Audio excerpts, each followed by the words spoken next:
আমি ওই ব্যক্তিকে জান্নাতের আঙ্গিনায় একটা ঘরের গ্যারান্টি দেই যে ব্যক্তি তর্ক করার সময় নিজে হক এটা জেনেও সে তর্ক থামিয়ে দেয়। অনেক সময় হয় না, অনেকে পায়ে পাড়া দিয়ে ঝগড়া করতে আসে, এরকম আছে না নাই?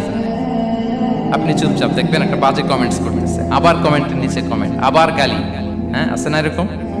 বিষ্ণু বলেন নিজে হক এটা জানার পরেও আর যাতে তর্ক না বাড়ে, যে তর্ক থামিয়ে দেয় জান্নাতের আঙ্গিনায় তাকে আমি একটা ঘরের গ্যারান্টি দেই। ওয়াবিবাইতিন ফি ওয়াসাতিল জান্নাতি লিমান তারাকাল কাযিবা ওয়া ইন কানা মাযিহান।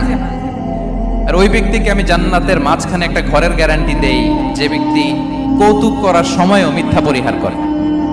করতেছে কৌতুক, ফান করতেছে, হি ইজ কিডিং, পান করে কৌতুক করে, কিন্তু কৌতুকের সময়ও সে মিথ্যা বলে না। এই স্বভাব যাদের, তাদেরকে আমি জান্নাতের মাঝ বরাবর একটা ঘরের গ্যারান্টি দেই। এরপর বিষ্ণু কি বলে দেখেন, তিনি বলেন